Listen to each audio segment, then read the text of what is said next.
Usafi wako utakufanya ulindwe. Utakatifu wako utakufanya ulindwe. Bwana anasema atakuagizia malaika wake wakulinde na mtego wa mwindaji. Lakini ili ulindwe uwe msafi. Shika mkono jirani yako ndio unaelewa. Unaweza kusema jamani, mbona mimi mateso kila siku ya chini?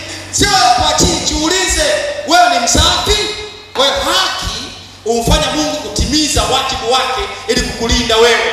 Aketie mahali pasiri pake aliye juu. Aketie mahali pasiri pake aliye juu. Atakao katika ufuri wake Mwenyezi. Nitasema Bwana ndiye kimbilio langu na ngome yangu.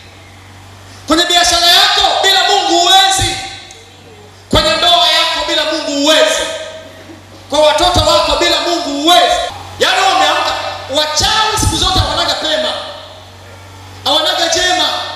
Mchawi akulogi kwa sababu wewe umekosea, anakuloga kwa sababu ya hila alizo nazo.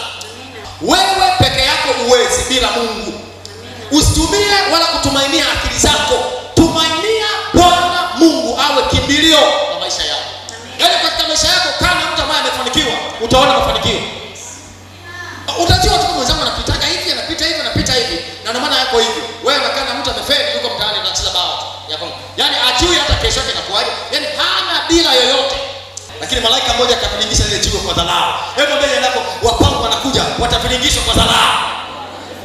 Haleluya! Wale wanafuata maisha yako. Naona baraka Bwana, watavilingishwa kwa dharau. Alafu tabaki kwenye maisha yako wewe salama kwa jina la Yesu.